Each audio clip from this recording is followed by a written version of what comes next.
decidimos iniciar el proceso de consolidar todo bajo un mismo nombre a nivel mundial, y así nace Exceltis.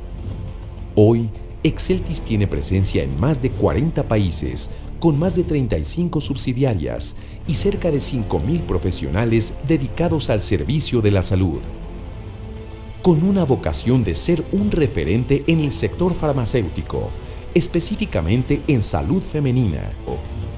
Por eso, en Exceltis, Rethinking Healthcare no es solo un eslogan, es nuestra forma de pensar y actuar. Muy buenos días, damas y caballeros. Gracias por acompañarnos en esta mañana de sábado para Exceltis Pharma Ecuador. Muchos de ustedes ya nos conocen y si no, pues les acabamos de mostrar una pequeña introducción de nuestra historia y nuestro ADN como empresa farmacéutica. Para nosotros es un honor ser el soporte logístico y científico para este magno proyecto de CIAEGI encabezado por su director científico y gran amigo de la casa, el doctor Guillermo Campuzano. En este consenso en endometriosis, diagnóstico, tratamiento que abarcará 3 sesiones durante los próximos 3 meses, iniciando hoy, buscando finalmente publicar un documento con un consenso regional en el que Exceltis quiere apoyar a que todos los profesionales de nuestro país y de la región compartan criterios a favor de esta patología tan subdiagnosticada y que requiere mucho apoyo para mejorar calidad de vida en millones de pacientes. Gracias, José Manuel. Gracias, Pablo. Bienvenido, doctor Wellington Aguirre. Doctora Mettler, bienvenida. Para nosotros es un gusto, un orgullo contar con su presencia en este evento. Tiempo hemos querido tenerla presente con nosotros. La vida nos ha dado la oportunidad de tenerla ahora. Gracias por su presencia. Siempre, como usted se caracteriza, brindando conocimientos a la serie de médicos que estamos ávidos por tenerlo. Gracias, Pablo, Exceltis, por su colaboración. Este es un sueño que hemos tenido desde hace muchos años, el hecho de querer hacer un evento y dejar un documento escrito que sirva como medio de consulta de una manera bastante resumida ante el médico general, ante el médico especialista, ante el residente de posgrado, ante los profesionales de atención primaria, sepan a ciencia cierta y con buenas bases científicas y en medicina basada en evidencia lo que es la endometriosis. Reitero pues mis agradecimientos para todos ustedes y comenzamos en este primer simposio posterior a las intervenciones del doctor Wellington Aguirre, de la doctora Mettler. Nos quedaremos nosotros en una plenaria con a quienes les llegó la comunicación, que son quienes por lo pronto están participando, escribiendo, revisando los temas que se les ha asignado. Gracias también a todos ustedes por la colaboración y a los asistentes también. El doctor Wellington Aguirre, conocido por todos nosotros, es un médico ecuatoriano muy versado en el tema. Es un doctor en medicina y cirugía, graduado en la Universidad Central del Ecuador. Es especialista en ginecología y obstetricia, graduado en la Universidad Nacional Autónoma de México. Especialista en endocrinología ginecológica y obstétrica en el Instituto Mexicano de Seguridad Social. Es un fellow del Colegio Americano de Ginecología y Obstetricia, ginecólogo del Hospital del Día de la Universidad Central y del Hospital Axis de Quito. Bienvenido, Wellington. Gracias por tu presencia. Buenos días con todos los asistentes. Buenos días, doctor Campuzano. Agradecerle primeramente por la invitación y desearle el mejor de los éxitos en esta noble tarea que es la difusión científica. A ver, vamos a... ¿Continúo? Sí, sigue más. Mi presentación quiero abrirla. Así mismo en la parte inferior. Déjalo que corra.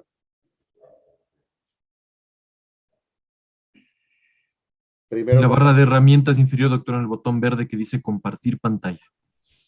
Exacto. Ya. Ahí está saliendo. Ahí está. Perfecto, ahí la está. vemos claramente, está lista. Gracias. Perfecto. Pero no corren. No corren las transparencias.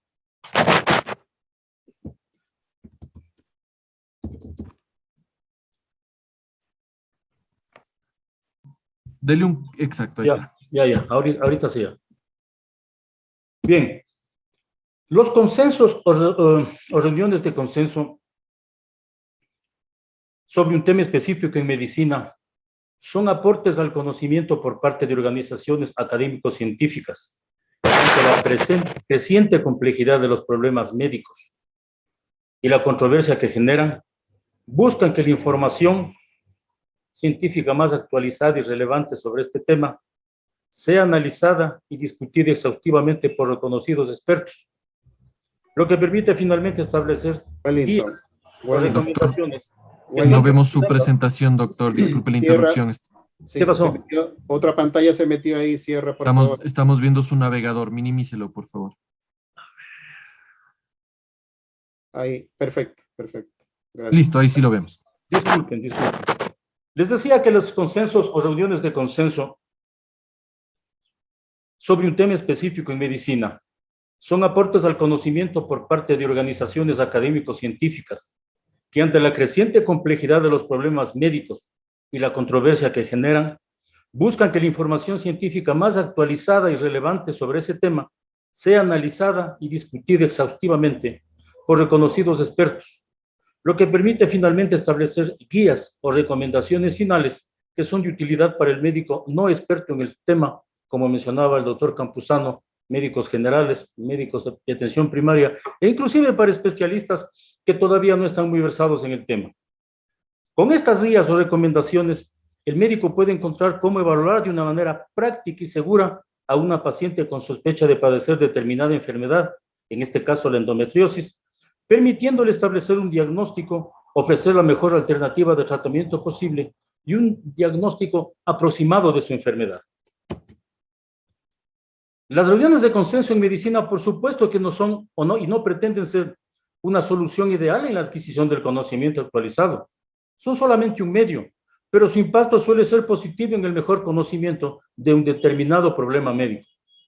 Pueden incentivar más adelante la investigación médica sobre el tema que motivó el consenso y, dependiendo de su difusión, son una valiosa contribución en los programas de educación médica continuada, permitiendo una asequible puesta al día sobre un tema importante dentro del ejercicio profesional.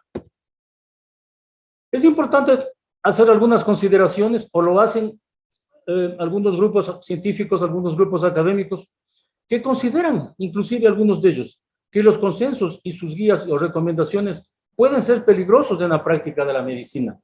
Y ellos fundamentan esta afirmación en que este tipo de consensos pueden darle la falsa seguridad al lector, que no es experto en el tema, para que aborde cualquier tema en medicina con un conocimiento o con habilidades que realmente sobrepasan su capacidad. Pero los consensos son seguros si no están relacionados con la política, con los intereses particulares o por patrocinios económicos. Y son útiles y beneficiosos para los pacientes si se emplean en forma juiciosa y selectiva. Y obviamente necesitan una actualización periódica. Es de justicia reconocer que los consensos, de acuerdo a la evidencia científica, el nivel que en los momentos actuales ocupan es el nivel 4 en lo que se refiere a evidencia.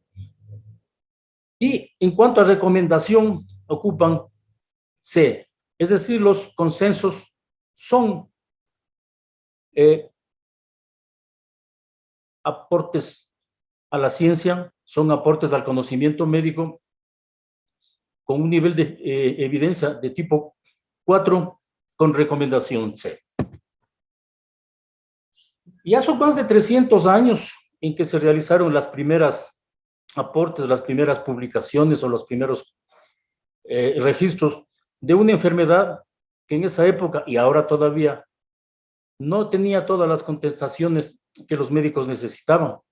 Pero probablemente este artículo presentado por el doctor John Sampson en 1922 es uno de los primeros en donde ya se conceptualiza el examen, la enfermedad, y se plantean algunos guías o se plantean algunas ideas para su diagnóstico. Desde esa época hasta acá, hasta el año 2021, la investigación sobre esta enfermedad ha sido permanente, ha sido constante, de tal manera que miren ustedes, desde 1927 al 2021 que estamos hoy, me tomé la el tiempo de averiguar cuántas publicaciones han aparecido en la literatura especializada, en este caso en la Biblioteca Nacional de los Estados Unidos. Y se registran 30.056 resultados. Y más aún, en el último decenio, desde el año 2010 al año 2021, 15.805 publicaciones han aparecido respecto a este tema apasionante que es la endometriosis. ¿Y qué hemos aprendido de todas esas publicaciones?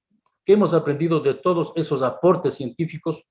Hemos aprendido que la endometriosis es un proceso benigno, crónico, usualmente proliferativo, que tiene una evolución incierta, que es un problema recurrente, es decir, cuando se aplican medidas terapéuticas para su control, con facilidad recurre en el transcurso del tiempo. Es una enfermedad desgastante para la mujer, desgastante física y emocionalmente, y sin ninguna duda alteran sensiblemente la calidad de vida de las afectadas. Pero pese a las contribuciones que han aparecido, todavía tenemos o mantenemos varias interrogantes sobre esta enfermedad. Entre esas desconocemos completamente la etiología, algo conocemos, partes, posiblemente la etiología o lo que nosotros conocemos no expliquen todos los tipos de endometriosis, probablemente dependiendo del tipo de endometriosis, su etiología sea diferente.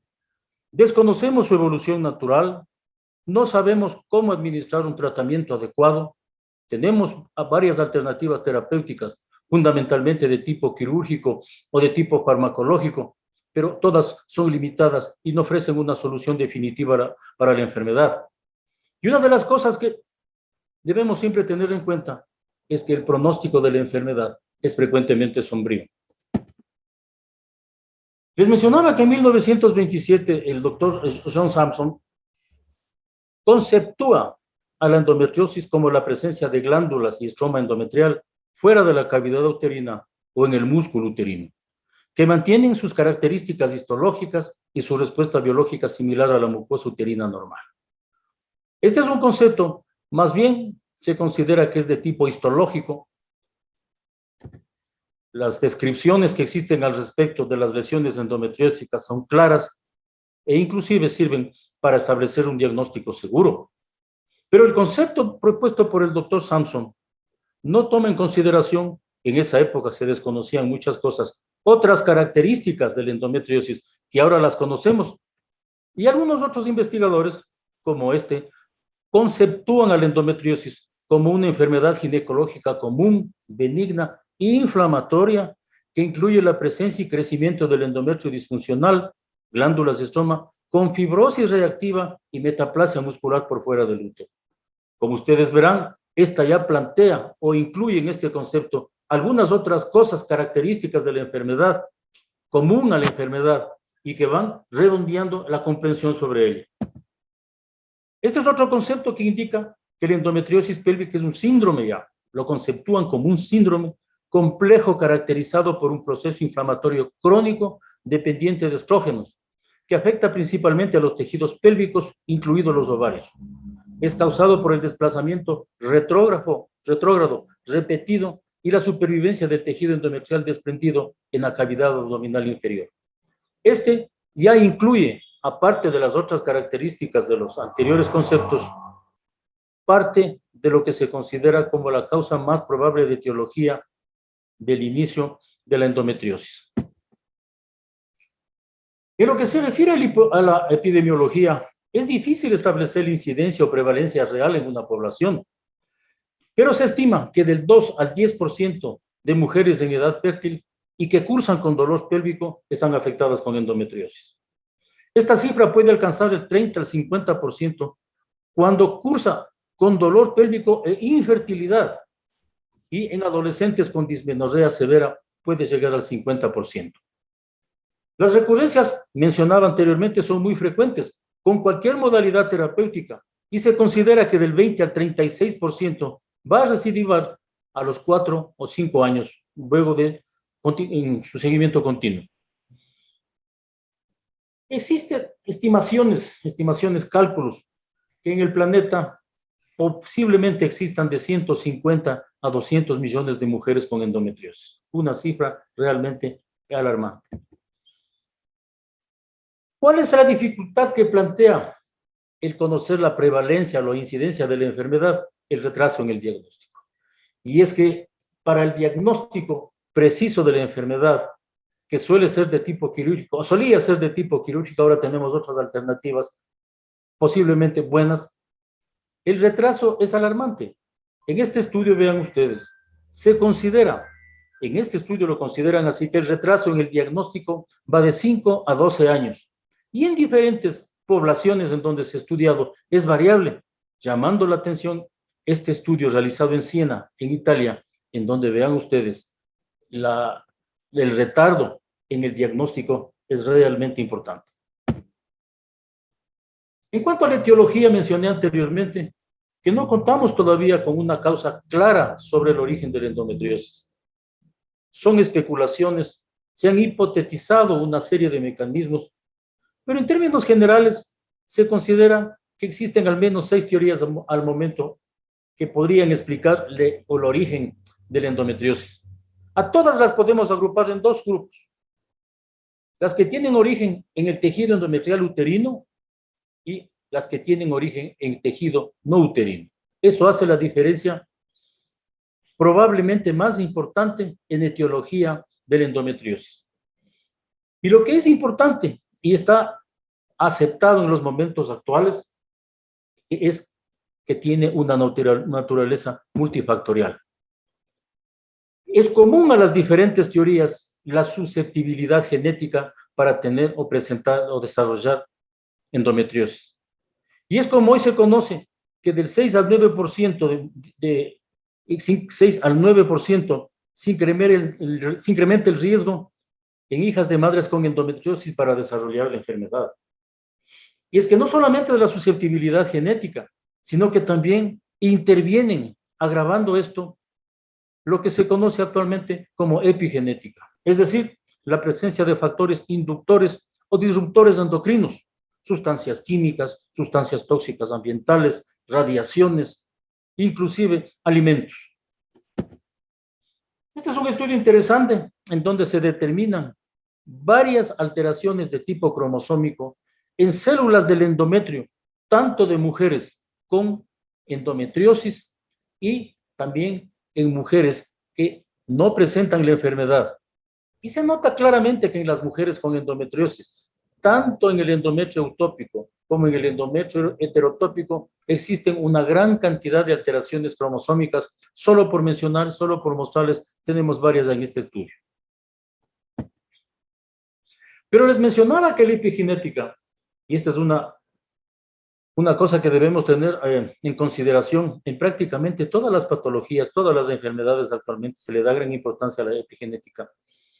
Los factores endógenos que había mencionado, como los factores ambientales, la dieta, químicos, el estrés, las radiaciones, la inactividad física, conjuntamente con factores endógenos como son la edad, este es uno de los más importantes, cambios metabólicos que suelen presentarse y la presencia de enfermedades intercurrentes, dan lugar a que se formen o que se conformen lo que se conoce como marcadores epigenéticos, que no son otra cosa más que alteraciones o modificaciones tanto en el DNA celular como el RNA celular.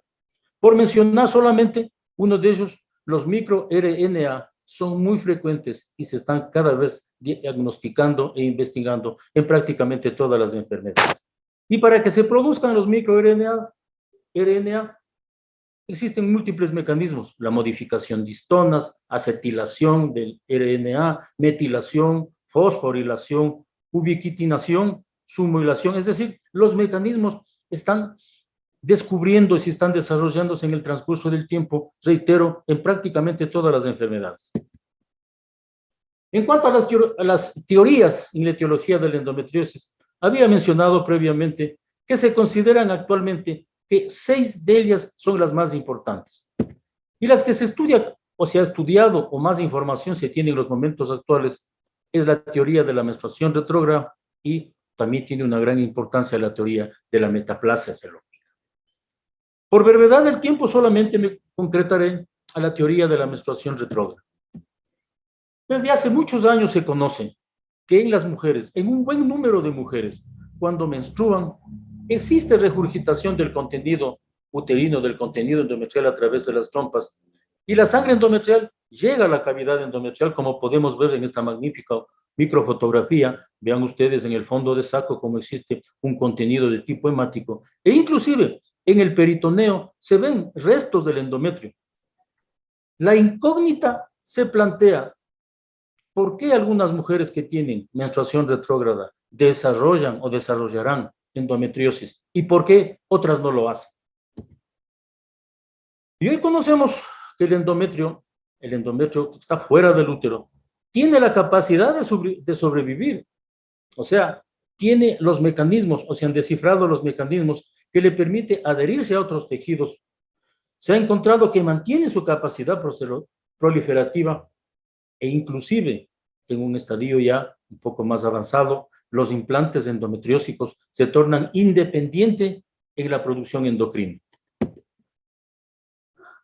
Y hoy se considera, actualmente existe la consideración de que esto se debe a que en la endometriosis existe una disfunción inmunológica.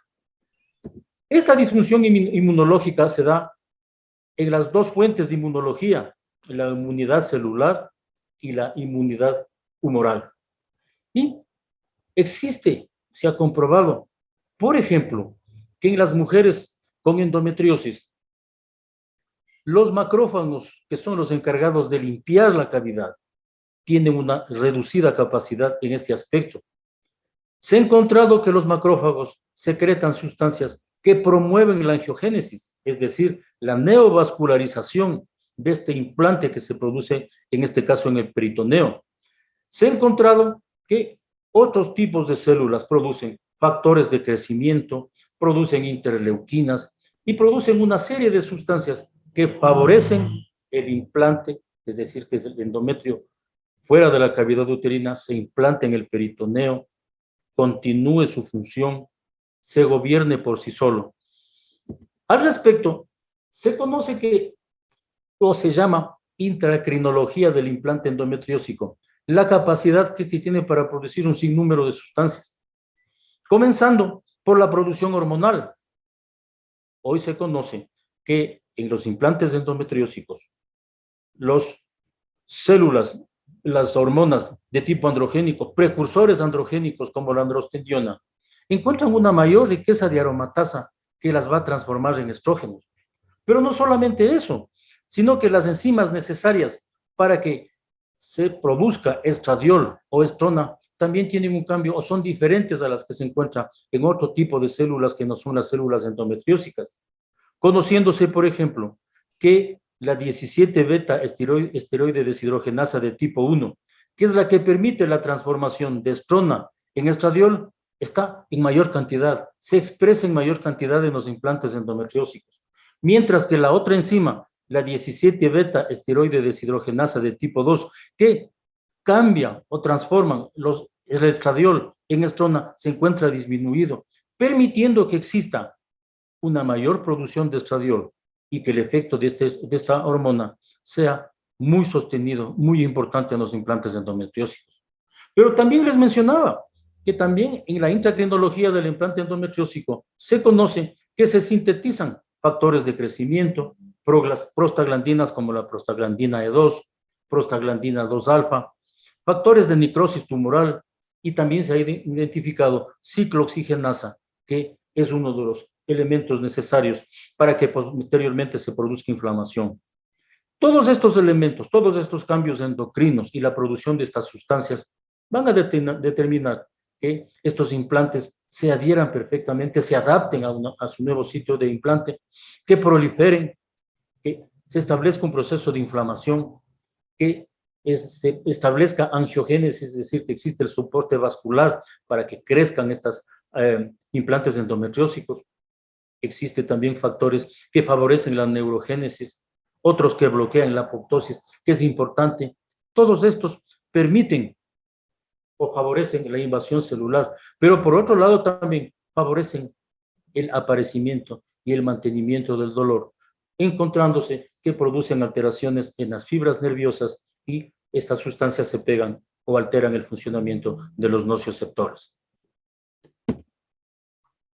Otro hallazgo importante también es que en los implantes endometriósicos, los receptores para los esteroides sexuales, específicamente para estrógenos y para la progesterona, son diferentes a las mujeres que no presentan o que no tienen la enfermedad.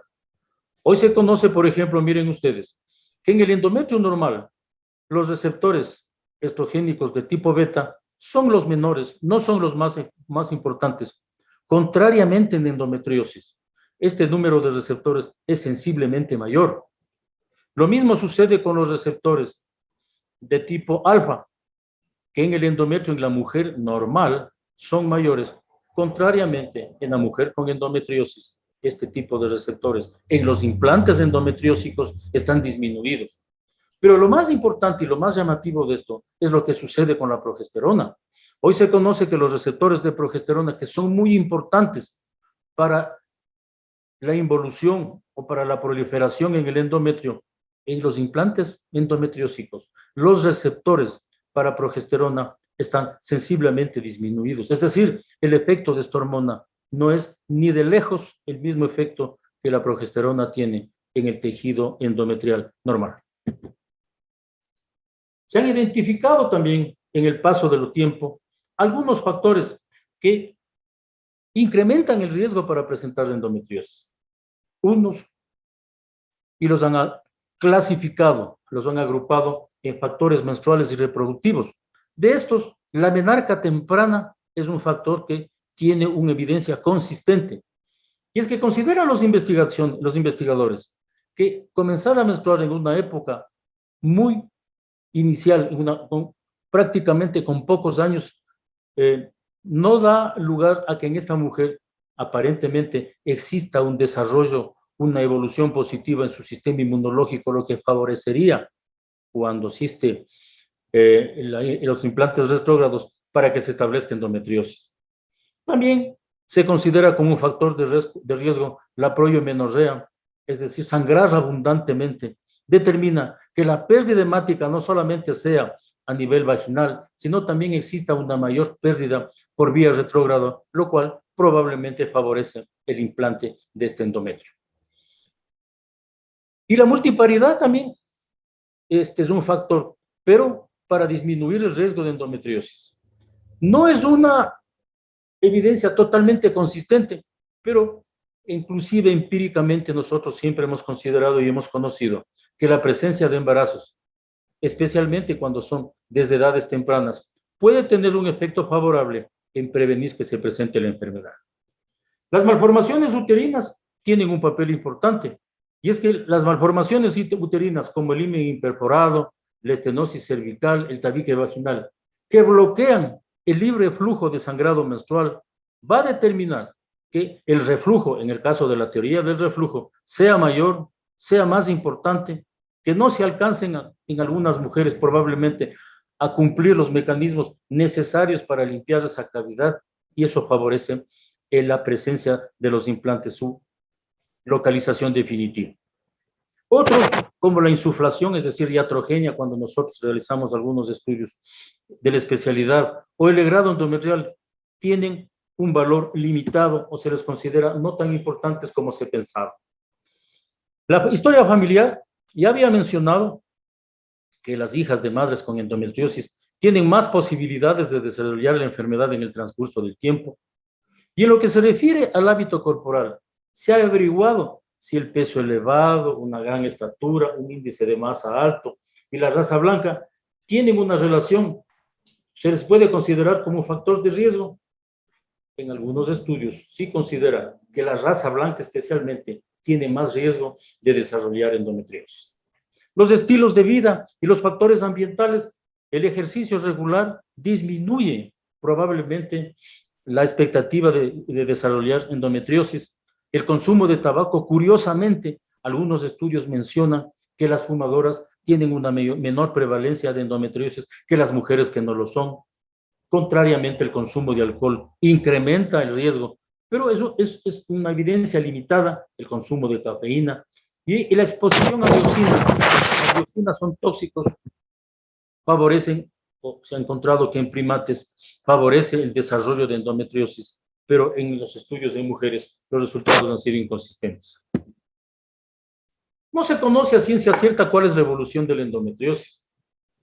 Se han planteado algunos esquemas, especialmente por la visualización de ellos, es decir, la visualización laparoscópica, que de estas lesiones que son tan floridas, permiten sospechar que las lesiones rojas son ocasionadas por una endometriosis temprana, que las lesiones negras, que son las más características que nosotros buscamos para diagnosticar la enfermedad, determinan una endometriosis ya avanzada.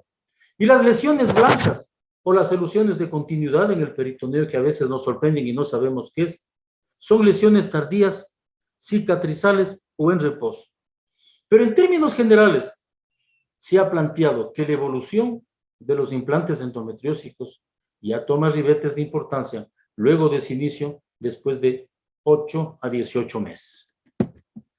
Esta es la evolución que les mencionaba. Gráficamente podemos ver las lesiones rojas, es decir, lesiones iniciales. Podemos ver las lesiones negras o en granos de pólvora. Podemos ver las lesiones blancas o cicatrizales. Y les decía esto que era un enigma para nosotros cuando comenzábamos a hacer este tipo de cirugía mínimamente invasiva, que es la presencia de soluciones de continuidad en el peritoneo. Pues hoy se les cataloga ya con el tiempo que yo les mencionaba y nos permiten tener una apreciación, si no segura, por lo menos muy aproximada de cuál sería el tiempo de evolución y qué podemos ofrecerle a la paciente. Les agradezco por su atención. Muchísimas gracias por la invitación nuevamente. Muy amable de tu parte, Wellington. Para nosotros es un motivo de gran satisfacción el que hayas compartido tus conocimientos con nuestra gran audiencia. Quiero recordarles a ustedes que la organización de este evento está a cargo de la Sociedad Iberoamericana de Endoscopía Ginecológica e Imagenología, la Sociedad Ecuatoriana de Endoscopía Ginecológica y la Sociedad de Obstetricia y Ginecología del Guayas, con el aporte muy incondicional de Exceltis Pharma del Ecuador, a quienes reiteramos pues nuestros agradecimientos. Por favor, si puede salir de la pantalla, Wellington. El doctor Wellington Aguirre estará posteriormente en la plenaria nuestra, después de la intervención de la doctora Mettler, estará el doctor Wellington Aguirre y las preguntas que queden para él las pasaremos para ese momento.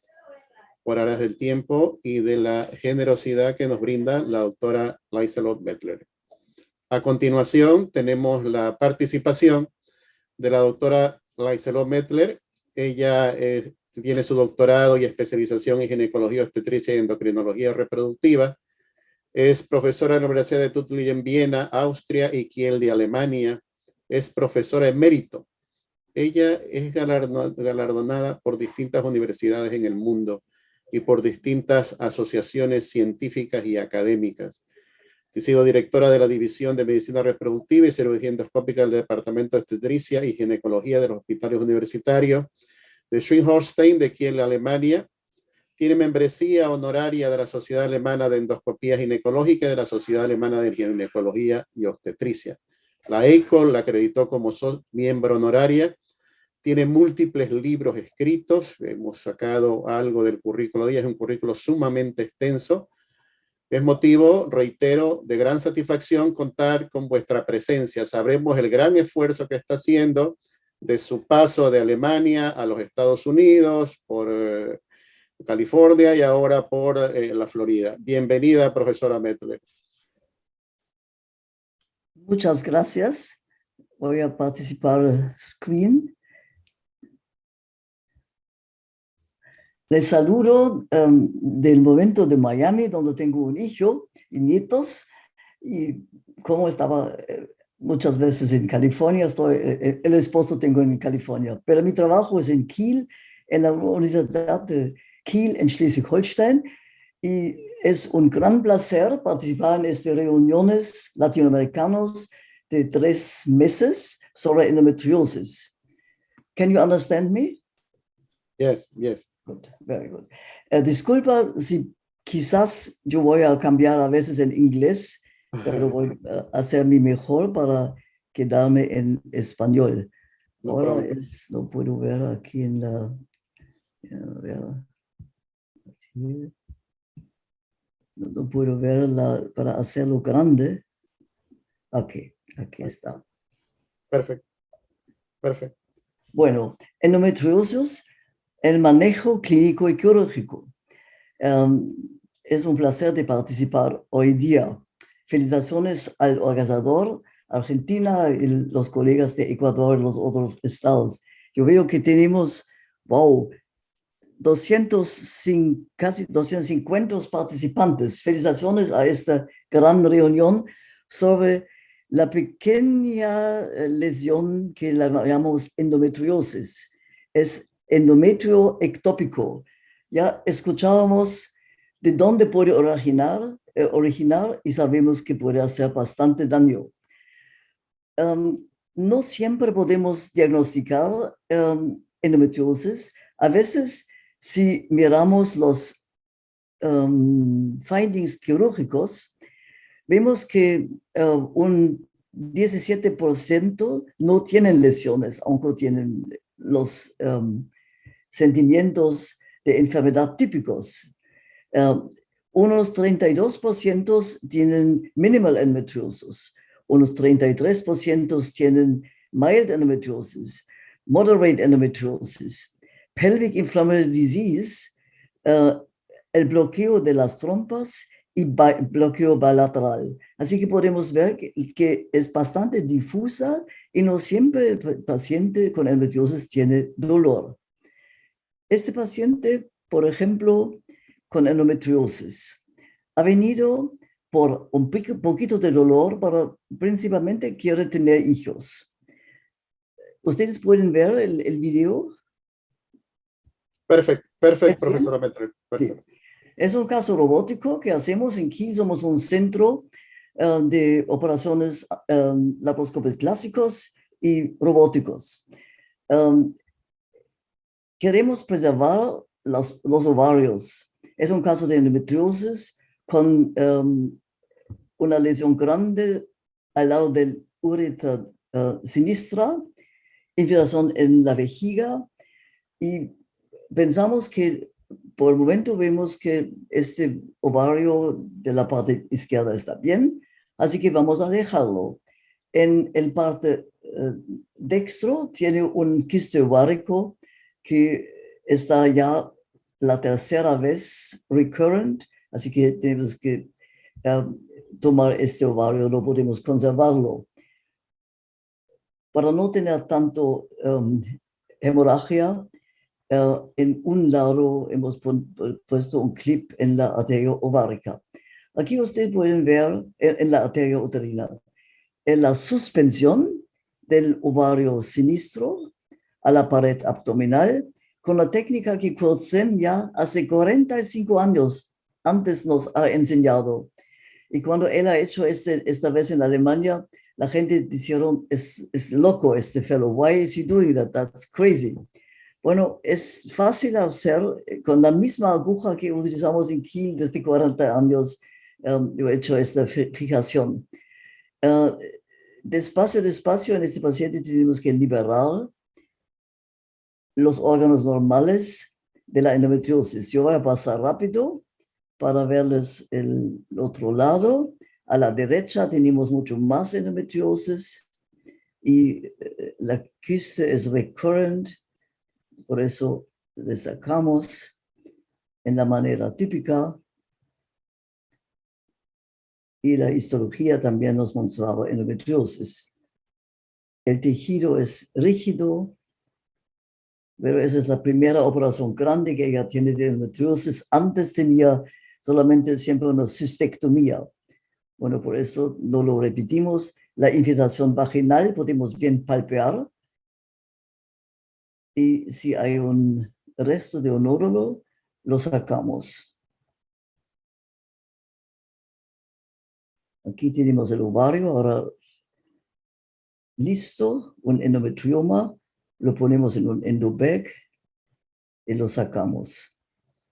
Eso para la entrada en nuestro tópico, que podemos ver que tan difícil una adhesiolisis puede ser.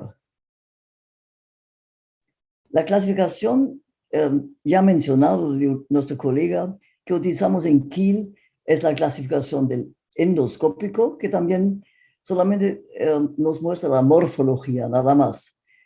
Está 1, 2, 3 y 4. Bueno, bien se compara con todas las clasificaciones.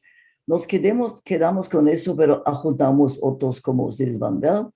Estadia 1, lesiones menos que 5 milímetros en la vejiga. Estado 2, el ovario está cerca de la pared lateral dextra y tenemos que sacarlo, está pegado. Estadio 2, las lesiones más grandes que 5 milímetros. Estadio 3, pues ya tenemos frozen pelvis, los intestinos pegados arriba y más difícil la preparación. El caso que mostró en el video justamente era un caso de endometriosis 3, porque la infiltración en la vejiga ya era pequeña. Bueno, esos 3 estadios son en el útero y en ovario o en la trompa. Creo en lo siguiente, concentrarnos en 2 temas, porque no puedo entrar en todos los temas de endometriosis. La endometriosis profundamente infiltrativa, eso sería el estadio 3 del EEC, y la endometriosis ovárica, que puede ser 2 o 3. La endometriosis profundamente infiltrativa también puede ser estadio 4, porque también puede entrar en la vejiga, en la región de los uréteres, en la región de los intestinos. Aquí es un caso de estadio 4 y se compara con ESRM, con todas las clasificaciones en el mundo. Bueno, ya tenemos en rectal ultrasound lesión casi de todo el intestino. Ustedes pueden ver la endometriosis. Nosotros, los ginecólogos, eso inició yo decimos unos 20 años detrás en mi grupo y todavía lo hacemos. También hacemos ultrasound del rectum, no solamente en la vagina. En endometriosis casi tenemos otros sounds para entrar en el rectum y para estimar la infiltración. Clínicamente, vemos aquí, con ultrasound lo podemos ver aquí. Con los colegas de Austria y Alemania hemos establecido la ENCIAN clasificación, que clasifica de qué tamaño estamos en la región de la vejiga, de los uréteres y de los intestinos. Y eso es una buena clasificación solamente de la infiltración en esta región. Y si es adenomyosis, si es infiltración en la vejiga o si es en los intestinos, clasificamos con F, far, implantaciones far away del genital. EEC y ENCIAN Classification es aditiva. Este caso de la paciente necesitaba una resección del recto sigmoid y una conexión con el circular stapler del anus, de la región 5 centímetros después del anus, con el sigmoid ascendente. Y eso es la conexión y el fin. Siempre se prueba después con agua y inyectamos aire en el rectum para ver si este anisomosis está bien hecho. En una infiltración en la región de la vejiga, estamos a veces sorprendidos de ver el catéter urinario, pero ya podemos bien ver y hacemos la resección, utilizamos poco de coagulación y hacemos una sutura en 2 líneas most time. Los urólogos solamente hacen uno, nosotros más careful. Desde el tiempo de Kurzem que empezamos de hacer resecciones en la vejiga, en el intestino, siempre estamos muy cuidadosos con las suturas. En una infiltración del ureter que ha producido una estenosis, En este caso podemos bien solamente hacer una disección, hemos puesto un stent y es la situación terminal. Eso también puede ocurrir. En total, si tenemos una infiltración del rectum, hacemos endorectal ultrasound y vamos si la pared está infiltrado. Si está infiltrado, hacemos la cirugía junto con los colorectal surgeons, es por cuestiones legales. Si no hay una infiltración de la pared rectal total, podemos seguir con una laparoscopía de los ginecólogos solo. Si el paciente tiene infiltración cerca de la pared, en esos casos podemos también hacer un shaving, solamente los ginecólogos. Basically, la endometriosis se encuentra al lado de todos los factores inmunológicos que conocemos hoy día, que nos ayudan a diagnosticar, entre la posición de esperar y mirar cómo el paciente se desarrolla, si tiene dolores o cómo es. Podemos hacer una excisión quirúrgica también podemos adjuntar un tratamiento médico, que tenemos varios en estos días, mostly progesterone derived preparations, que ayudan bastante bien. Bueno, el filósofo Sócrates y médico, ya muchos años atrás nos dijo, entre cirugía y medicina tratamos la mayoría de casos. En ese tiempo no se conocía endometriosis, ahora lo conocemos bastante bien. Bueno, quiero explicar del ovario y de un caso de casos de infiltraciones profundas. Este paciente tiene dos endometriomas, endometriosis bilateral, bastante pegado, y también se empieza con una adhesiolisis, y el paciente quiere quedarse encinta, quiere tener hijos, así que sacamos tanto que necesario del quiste y tratamos de dejar bastante tejido ovárico funcionable. Terminamos el caso con adjuntar un anti-adhesive agent en este paciente.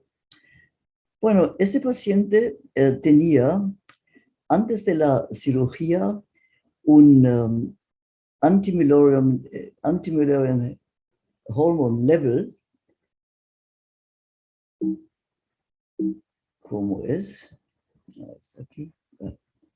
De 3 en nanogram per ml, y después de la cirugía ha bajado a solamente 1. Eso puede ocurrir.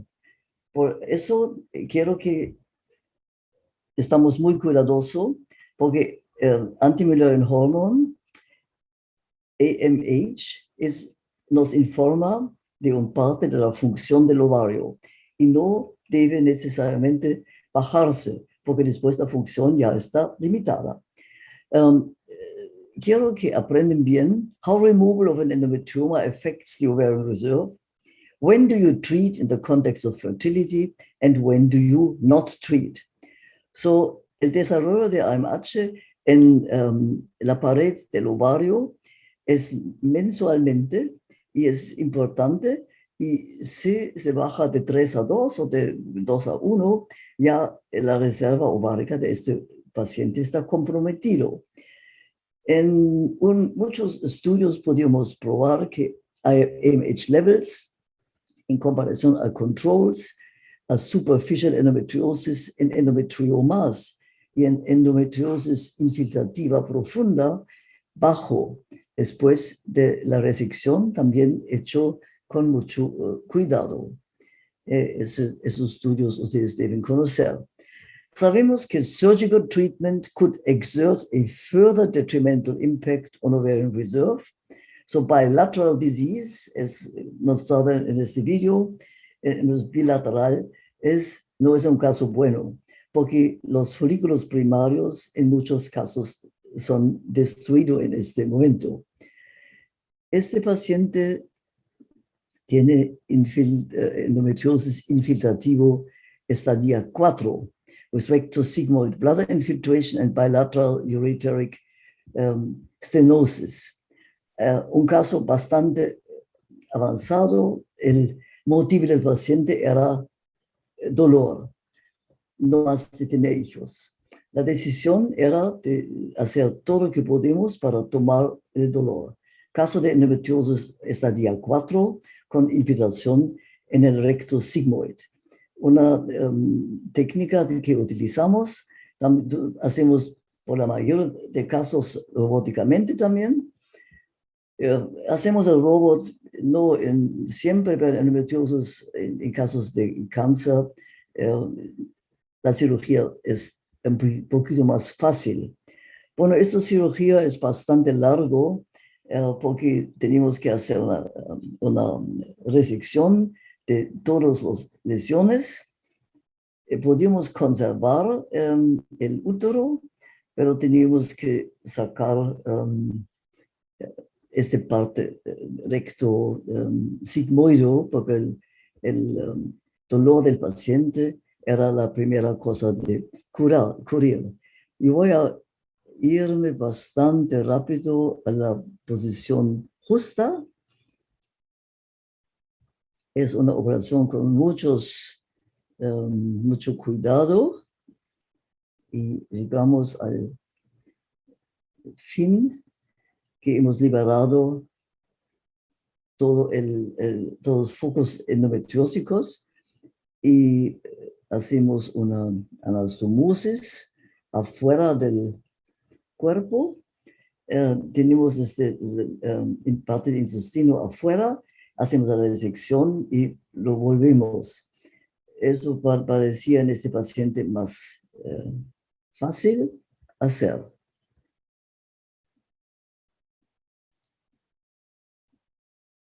Ok, eso es mucho. Ok. So, extracorporeal rectal sigmoid resection.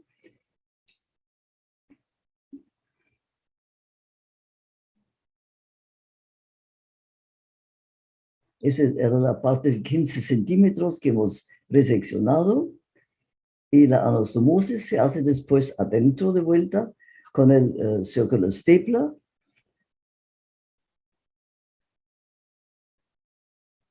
Desde el ano, la anastomosis. La parte de abajo era entrado ya arriba, afuera del cuerpo. Y el fin de la anastomosis en este estadio 4 de la endometriosis. Bueno, la situación terminal después les muestra un citus y la paciente era sin dolor después de esta operación. Bueno, volvimos por los últimos 10 minutos al ovario. El ovario mismo, hemos dicho que el AMH está producido en la región este. Les quiero poner 5 consideraciones. Si operan en una mujer que quiere tener hijos y tiene endometriomas. ¿Qué son los síntomas? ¿Qué es el tamaño del quiste? ¿Es este quiste accesible? ¿Podemos operarlo? ¿Es imposible operarlo?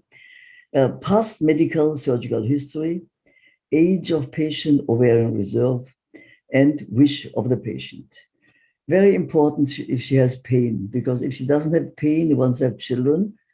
If we can somehow regulate, it's better to not do a very aggressive operation.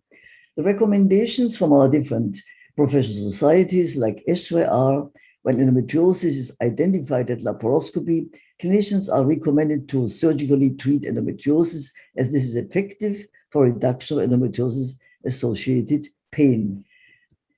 So, according to the size of the cyst, está la discusión entre un quiste de 3 centímetros o 8 centímetros. Yo pienso no es tanto el tamaño del quiste, pero sí el quiste deja tejido ovárico normal, con la función normal. Seguramente durante una aspiración de ovocitos en una fertilización in vitro, no se debe aspirar al quiste, solamente los folículos, porque otra vez producimos infección. Mejor que también soportar a este paciente con antibióticos. La cuestión quirúrgica es solamente reseccionar. Pero si este paciente ha tenido ya 2 operaciones y tiene tejido ovárico, ¿por qué no tratamos de dejarlo en cinta y tomamos el quiste siempre en consideración? Be aware of patients with already low ovarian reserve. Best avoid surgery in this group. Sabemos que si hacemos punción folicular, tenemos un número bastante grande de ciclos que tenemos que cancelar y sabemos que endometriosis está afectando la calidad y la cantidad de endometriosis. Eso es muy importante. La calidad y la cantidad de ovocitos que aspiramos de los folículos, endometriosis influenza. Es importante de saber si operamos a un paciente antes de tratarlo con fertilización in vitro, con un tratamiento para quitarla encinta o esperar. Y el tamaño del quiste no es tan importante, pero si tenemos tejido normal es importante. Las sociedades como esta también nos dice si es posible quedar a la mujer encinta, eso es preferible, pero no tenemos que olvidar que cada foco de endometriosis tiene una potencia o un endometrioma, por supuesto, de 1 a 2% de tenerse en un tejido maligno. Por eso tenemos que considerar esos pacientes y verlos también después del parto para ver si la quiste es todavía existente. Now that we have performed the best surgery, is it definite the patient will get pregnant? Eso es la gran pregunta. También tenemos el ejemplo del grupo de Simón Pellicer de Valencia, que muestro en the egg donor model que tenemos parecidos números de embarazos si tomamos un ovocito de una mujer sin endometriosis y le implantamos después que se ha fertilizado el embrión en una paciente con endometriosis o no endometriosis. Esto nos muestra que la endometriosis en el paciente del ovocito es importante, porque si tomamos un ovocito de un paciente con endometriosis y lo implantamos en el recipiente, los resultados nos muestran que el tasa de embarazo de implantación, la calidad del embrión, el tasa de pregnancy es mucho más bajo que si tomamos el ovocito de un paciente que no tiene endometriosis. Embryos derived from women with endometriosis have a reduced ability to implant. Si comparemos, por ejemplo, en esta publicación de nuestros colegas alemanes, trabajan en Dresden, de resultados en la fertilización in vitro, si toman ovocitos de un paciente con endometriosis, the oocyte aspiration rate es mucho más bajo en comparación a mujeres que tienen causa tubárica o han explicado. El rato de embryo arrest es mucho más grande en los pacientes de endometriosis compared to patients con fructo tubario y unexplanado. Eso nos muestra que hay que poner cuidado en las mujeres con endometriosis para darles una chance a fertilizar. Endometriosis affects both the oocyte quality and quantity. For the quantity, the disparity between the number of recollected oocytes and the number of Mature follicles may be due to the failure of oocytes to mature within the developed follicles. For the quality, the higher number of embryo arrests after fertilization has been found. Así que la enfermedad es afeccionado todo el tejido ovárico. Ahora, para los colegas que hacen la fertilización in vitro, que tratan parejas por infertilidad, aquí tengo 4 cuestiones a responder. Si el paciente tiene un endometrioma menos de 3 centímetros, no tiene ningún dolor, está bajo de 35 años, su AMH está bien, quiere tener hijos 2 años y viene a un centro de fertilización. Ella quiere hacer la fertilización in vitro. ¿Ustedes qué hacen? Espero que dicen, tratamos el paciente con IVF y no operamos primero. El segundo paciente tiene un endometrioma de 4 centímetros. Tiene mucho dolor, no puede tener acto sexual, se siente muy mal. 37 años, AMH2, casado 2 años y viene para tratado por tener un hijo.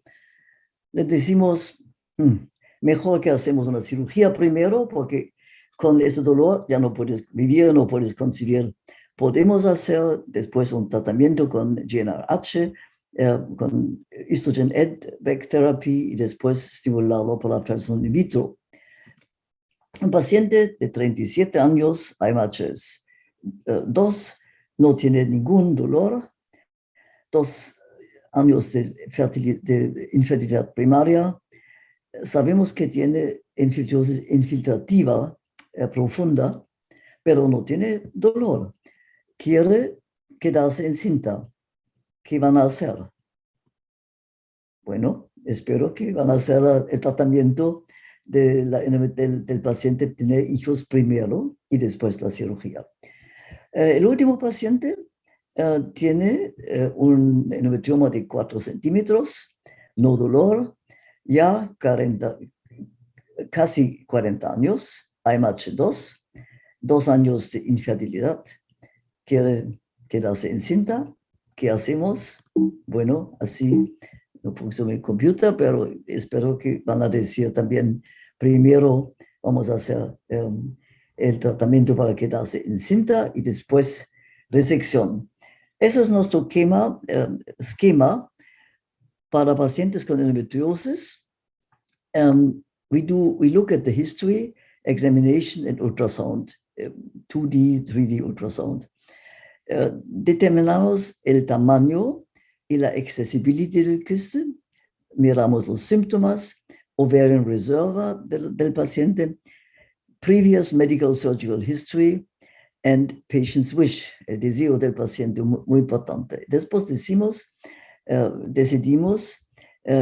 if it's a large ovarian cyst, distortion, anatomy, scan monitoring difficult, ovaries not accessible, has symptoms, we decide to go for surgery. If the patient is older, low ovarian reserve, complex surgical previous history, we would maybe treat her with GnRH or directly try to get her pregnant by IVF. If not successful, we go for surgery. And the patient with small ovaries, inaccessible, no pain, good ovarian reserve, we would go primarily for a treatment and try to get her pregnant, and only if she's non-pregnant, come back to the surgical way. That is a suggestion to handle. How does endometriosis affect IVF and ICSI results? So we know that in endometriosis patients, the basic FSH is high, which is not good for an IVF treatment, and the number of oocytes retrieved are low. So these are 2 factors that are contra a good treatment. And in addition, many cycles have to be canceled as no good follicles are developing. Does surgical treatment of endometrioma before ART improve the reproductive outcome?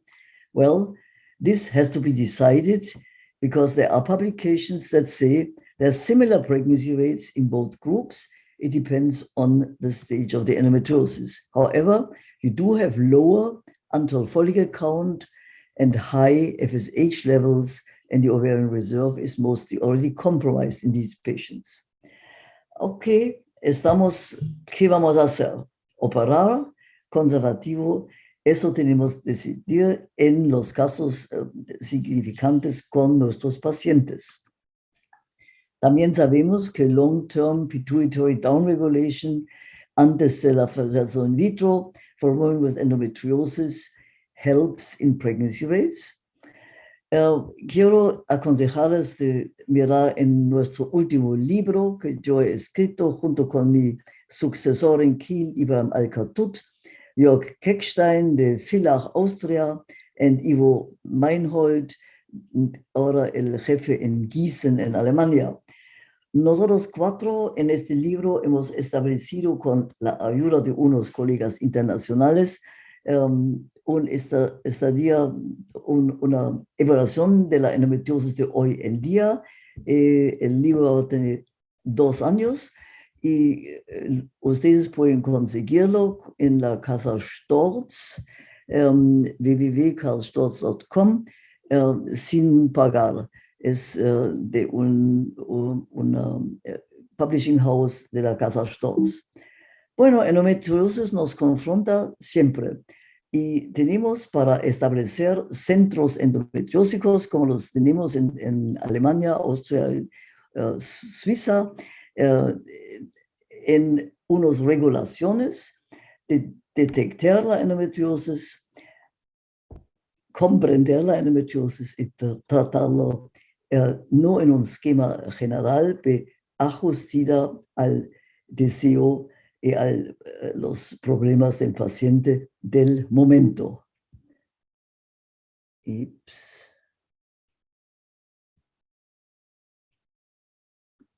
Con eso, gracias por su atención. Les saludo de Kiel, Alemania. Espero que muchos de ustedes puedan visitarnos un día de vuelta.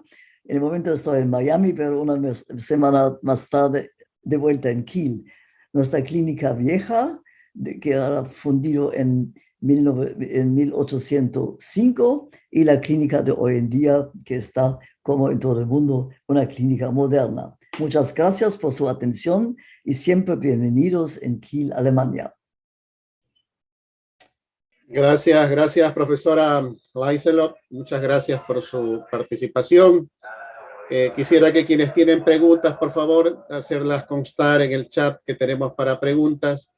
Ella también la está leyendo. Considero que varias de estas preguntas que han hecho ustedes han sido contestadas en el transcurso de la exposición de la profesora Mettler. Mientras esperamos algunas preguntas más, profesora Mettler, tenemos algo quisiéramos su opinión. Yo veo que algunas preguntas, no sé si son por mí.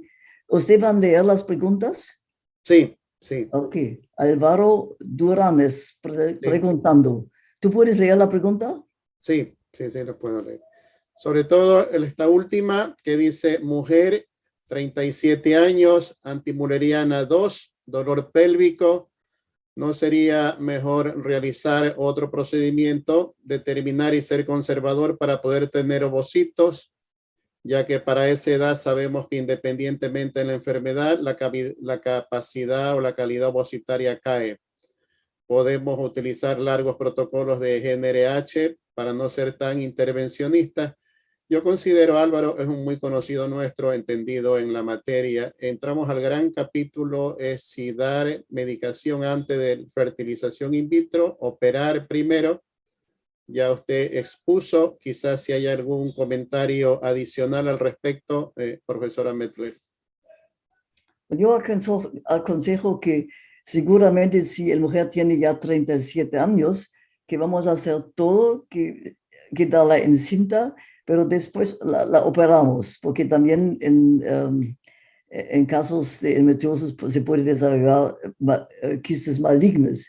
La otra decisión sería si tiene tejido ovárico bastante bien todavía, podemos primeramente operarlo, podemos darle por 3 meses, por ejemplo, GnRH analogs, y ver si el endometrioma se queda tranquilo y estimularlo. Es una decisión del doctor y del paciente junto.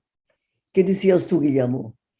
De acuerdo, doctora, con su comentario, a más de que usted presentó 3, 4 casos en donde se ponía la edad, dolor, no dolor, y más o menos secuencialmente, así como más o menos se establece el manejo, ¿ok? Y hay una pregunta y siempre es motivo de comentario. ¿Existe prevención para la endometriosis, sobre todo en aquellas adolescentes con dismenorrea? No veo esa pregunta. ¿De quién es? ¿Puedes decir el nombre que ha puesto en pregunta? ¿Que es el Jorge Zapata o quién es? Porque para leer la pregunta también. ¿Quién ha puesto? ¿Tú puedes decir el nombre de quién ha puesto esta pregunta? Dice Juan Carlos Loaiza Breña, prevenir la endometriosis en adolescentes. No veo, sí, prevenir. Casi al final está la isla. Ajá, ok. Ya, aquí. Prevenir el adolescente con dolor. Ok. En un adolescente con dolor no vamos a entrar rápido con la cirugía. Vamos a ver si podemos curarlo por el momento con oral contraceptives. Y si el dolor sigue bien, solamente si el dolor sigue, tenemos que hacer una diagnosis. No decir que vamos a esperar años por eso, pero 2, 3 años observando a la paciente, sí. No un adolescente de 14 años no vamos a parar inmediatamente. Sí. El doctor Jaime Bastidas, a continuación, tiene la pregunta: ¿existe alguna forma de evaluar el miometrio en busca de adenomiosis para pronóstico en fecundación in vitro?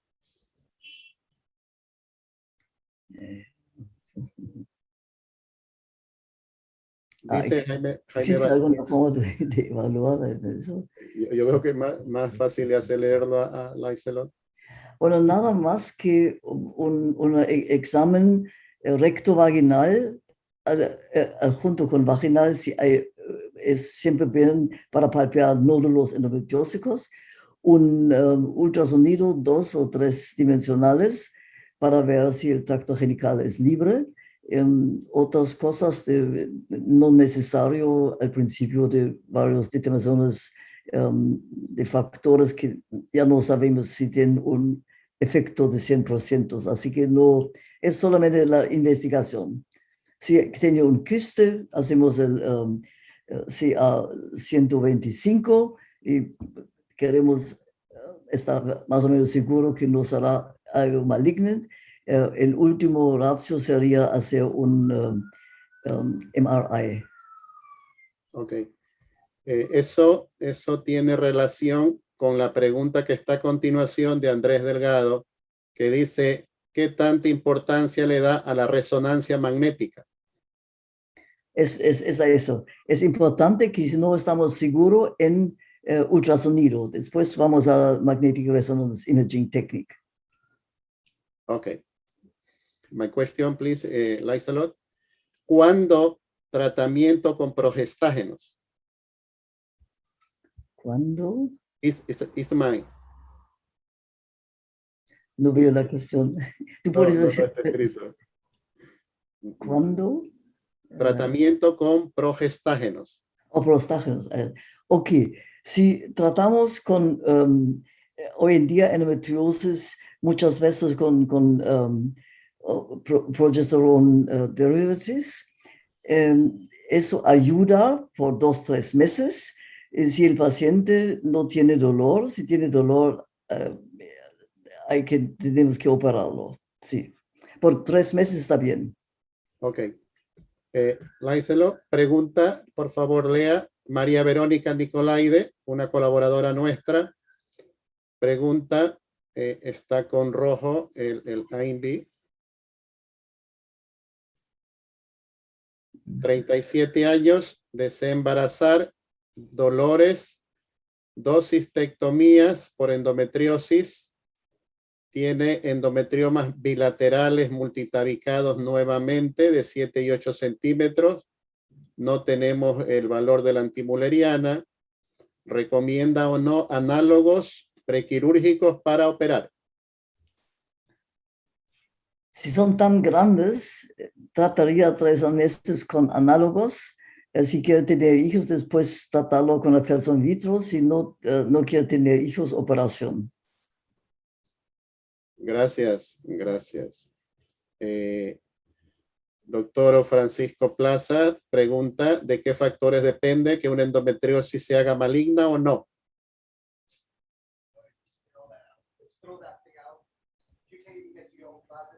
Con verde, Francisco Plaza.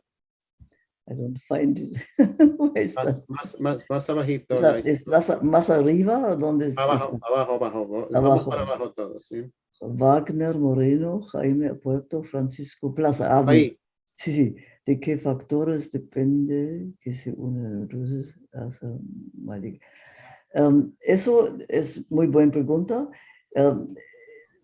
La imagen es muy importante. Si la imagen muestra, la imagen ultrasonidos muestra partes que no son endometrioma, por ejemplo, que parece con más contrasto, es bien de hacer un MRI. Y también el CA125 puede ser más arriba. Factores de inflamación hay que medir y la situación general del paciente. Muchas gracias, Laiselo. Vamos a dejarla descansar un ratito. Quisiera, Wellington, si estás presente, Wellington. Porque hay una pregunta o 2 preguntas, aunque a Wellington lo hubiésemos querido tener para el momento de la plenaria, que nos comente alguna de lo de su participación. Mientras, Wellington, por favor, si puedes leer la primera pregunta que está en el chat de preguntas y respuestas.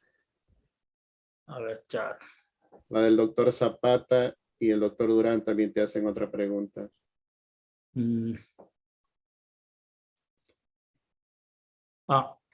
¿Qué es primero, la reacción inflamatoria o la inmunológica en tanta enfermedad crónica y progresiva? Se considera que la disfunción inmunológica es la que va a permitir que se establezca una endometriosis. Y la endometriosis, una vez establecida, va a alterar más aún el ambiente inmunológico de la cavidad pelviana. Y las características, como había mencionado, al modificarse la intracrinología de los implantes endometriósicos, van a dar lugar a una serie de compuestos una serie de sustancias que inician y mantienen y perpetúan la inflamación. Si puedes la segunda, por favor, ¿Ya? de Álvaro. Saludos. Quería comentar la metaplasia celómica, la cual es una transformación metaplásica de células que recubren el peritoneo visceral abdominal en tejido endometrial por estímulo hormonoambiental. Ha tenido aceptación para casos de endometriosis en ausencia de menstruación, como en mujeres premenopáusicas y posmenopáusicas. ¿Cuál es su opinión al respecto, profesor? Esta es una teoría que tiene bastante sustento y, como el doctor menciona, inclusive se puede presentar en algunas mujeres que están terminando su vida reproductiva.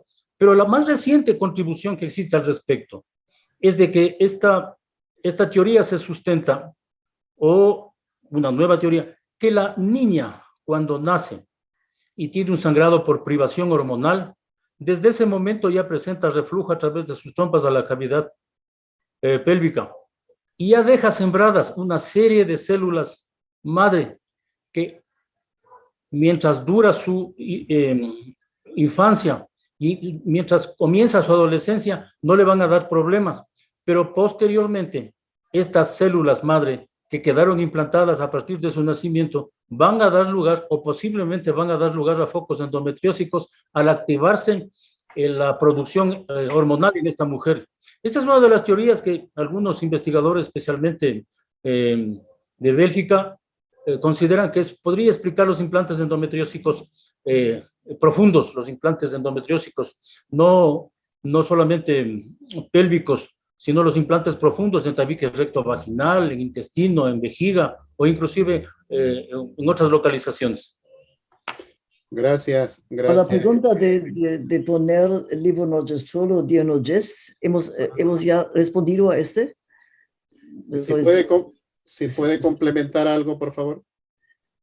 Pues yo pienso que Dienogest solamente sería preferible de tomar oralmente por 3 meses. Y por la pregunta del doctor Wagner, Sí, sí. el catéter siempre dejamos por lo menos una semana, solamente para dejar el tejido con más tranquilidad. Algunos urólogos dicen, sácalo inmediatamente, pero nosotros los ginecólogos queremos que se queda el paciente se viene en casa y vuelve. Lo quedamos por una semana. Ok, a la pregunta de Juan Carlos Loaiza, ella expuso el tratamiento con anticonceptivos y el tiempo que podía dar progestágenos solos como el Dienogest. Ok, volvemos, Wellington, por favor, la tercera que dice sobre pregunta saber qué papel juegan hoy en día las stem cells, las células en patogenia inmunogenética de la endometriosis. Había mencionado que una de las teorías más recientes es la siembra de células madre en la niña recién nacida, en las que se presentan en ocasiones, creo que todos en especialidad hemos visto que se les presenta un sangrado por privación hormonal. Y estas niñas probablemente ya desde su nacimiento presentan regurgitación, presentan salida del contenido uterino a la cavidad pélvica. Estas células se implantan, no dan enfermedad a la paciente porque no tiene un ambiente óptimo, permanecen latentes durante mucho tiempo y mencionaba yo al inicio de la adolescencia y más aún ya en la pubertad, en donde funciona perfectamente el sistema endocrino de la mujer con la producción especialmente de estrógenos, estas se activarían y serían las que dan origen a los implantes endometriósicos profundos, que hasta ahora no se conoce su etiología. Gracias, Wellington. La doctora Sara Álvarez hace una pregunta sobre cuál es el mejor anticonceptivo, pues resumiendo, los que contienen Dienogest y bajas dosis de etildiol. Láiselo, please. Doctor Jaime Acosta pregunta, ¿alguna biopsia y estudio del endometrio podría ayudar para poder realizar implantación cuando hay endometritis crónica? Endometritis crónica. Okay. Diagnóstico como para valorar efectividad de la implantación. Seguramente sería bien para endometriosis crónica de dar por una semana, 10 días un antibiótico para ver si la endometritis puede irse, porque no es fabuloso por una fertilización. La endometritis tiene que ser curado, así que un antibiótico en este caso quizás por 3 semanas también sería bien. Muchas gracias por aquí. Bueno, son casos que la pregunta lleva y algunas de ellas ya han sido contestadas en el transcurso de las conferencias de los disertantes. No sé si tenemos algo más de tiempo, pero necesitamos no cansarlos a ustedes y todavía tenemos una jornada, aunque no tan grande, pero posteriormente a esto pasamos a la plenaria sobre el consenso. Yo quiero, a nombre de la Sociedad Iberoamericana de Endoscopía Ginecológica, la Sociedad Ecuatoriana de Endoscopía Ginecológica y a la Sociedad de Obstetricia y Ginecología del Guayas, agradecerles infinitamente por su participación y dejarlas a ustedes con las últimas palabras. Por favor, Wellington. Muchas gracias por la invitación. Espero que los conceptos que hemos vertido aquí sean útiles para los profesionales que están ávidos de tener conocimientos acerca de esta enfermedad enigmática que es la endometriosis. Buenos días. Por favor, Láiselo. Can you say it in English? In Spanish, please. Gracias por su participación. Eso sí entendí. Comment, please. Gracias a usted. Ahora el doctor Wellington va a hablar, ¿sí? Wellington ya expuso. Cedo la palabra para Láiselo Mettler, please.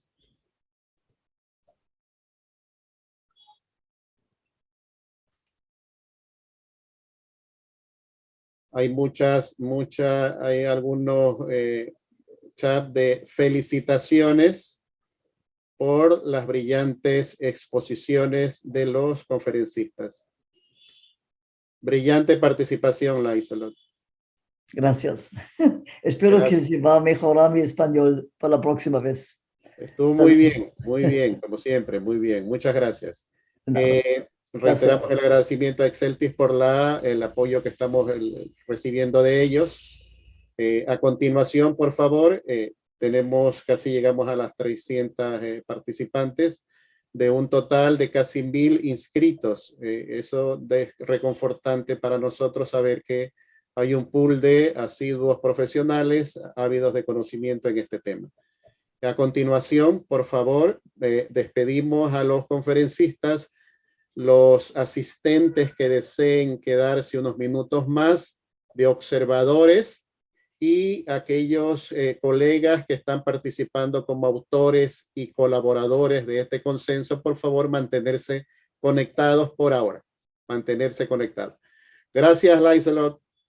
Gracias. Bye, Laiselot. Y espero que se desarrolle la sociedad de endometriosis, su sociedad, tanto que en Europa, porque los pacientes tienen necesidad. Nosotros tenemos también un fórum en Internet que pacientes pueden poner cuestiones. Quizás ustedes quieran establecer eso también.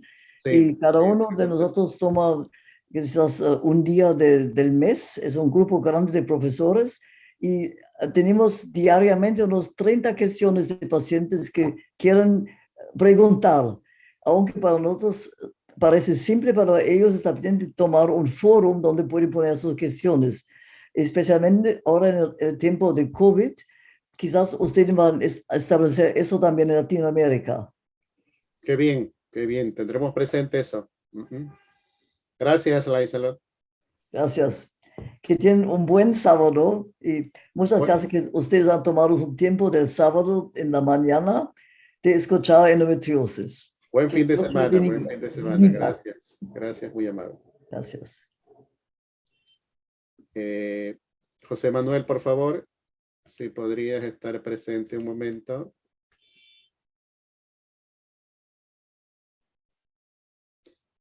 Distinguidos colegas aquí presente, a continuación yo abro el panel como plenaria de las participaciones en el consenso de endometriosis.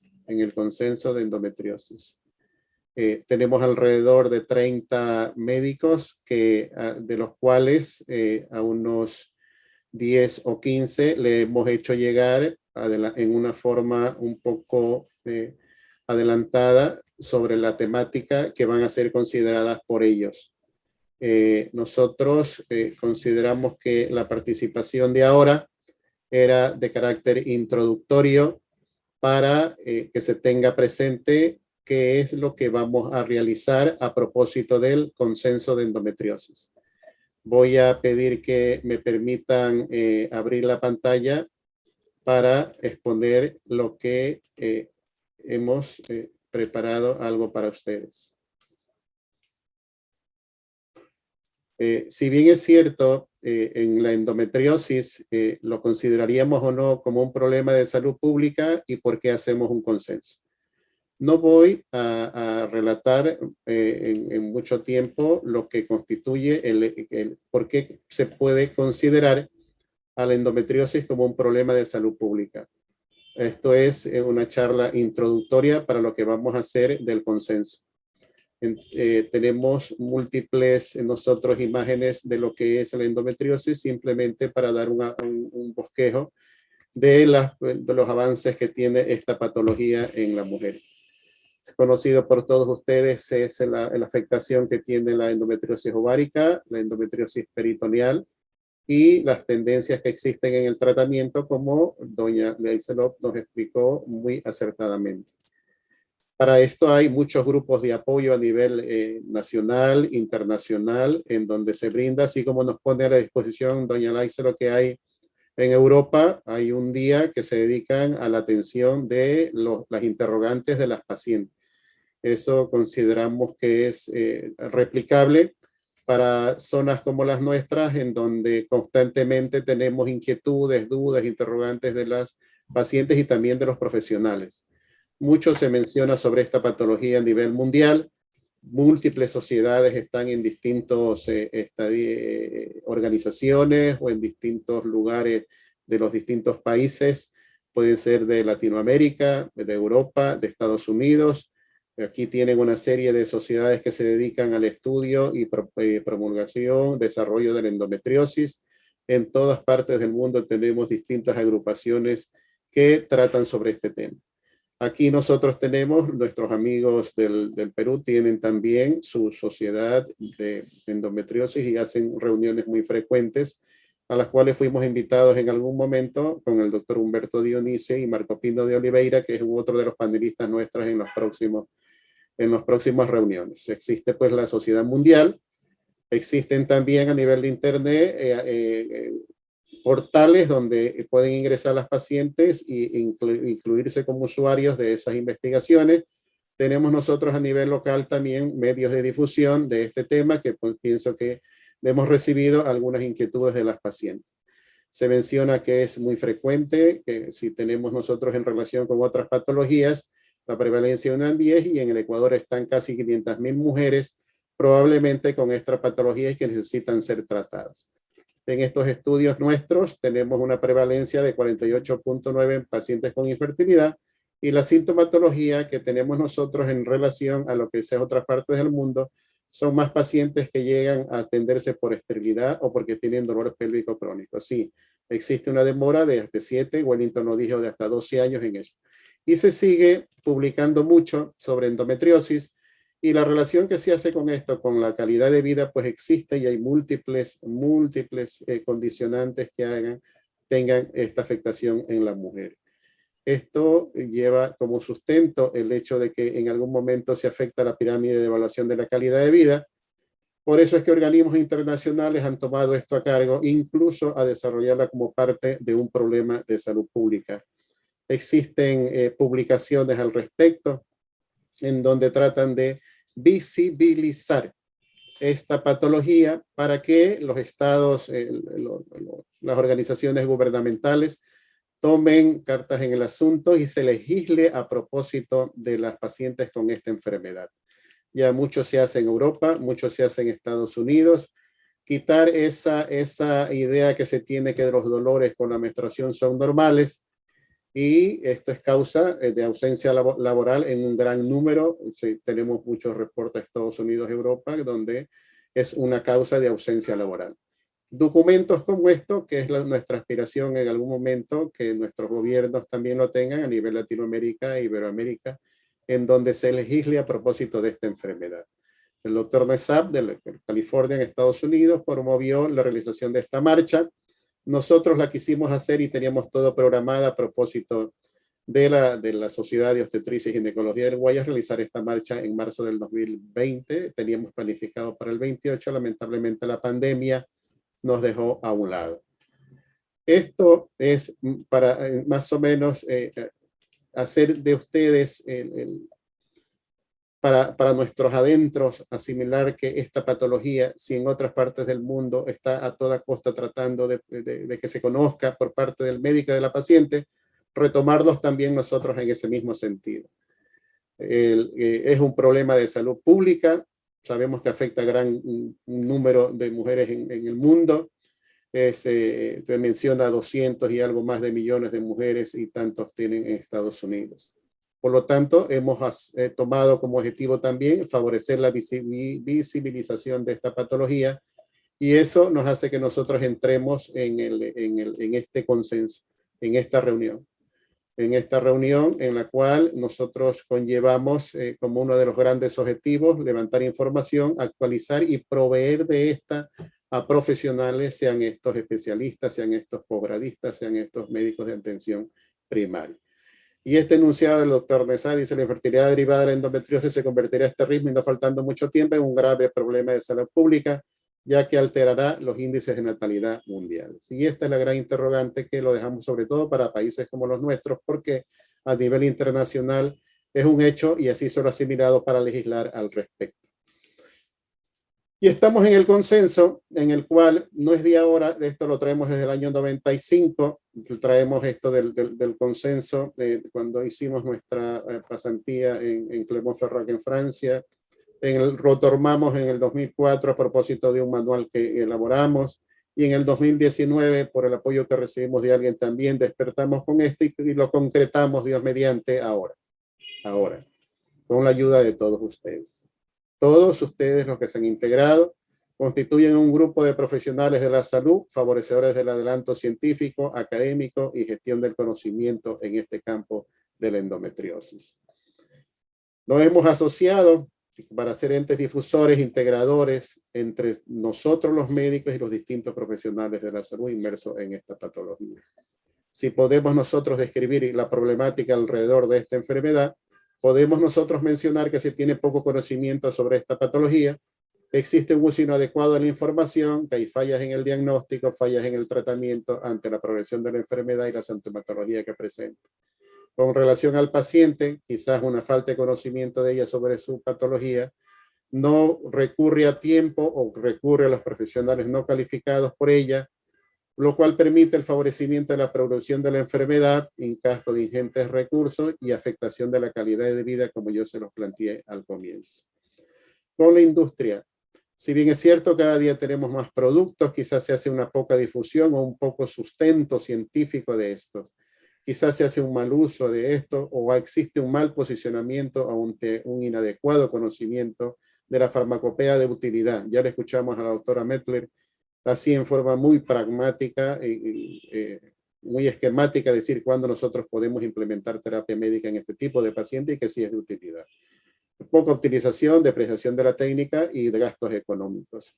El estado es una morbilidad que afecta la calidad de vida, por lo tanto sí tiene que ver con el desarrollo social, económico y hasta cierto punto político de nuestros gobiernos, de nuestro estado.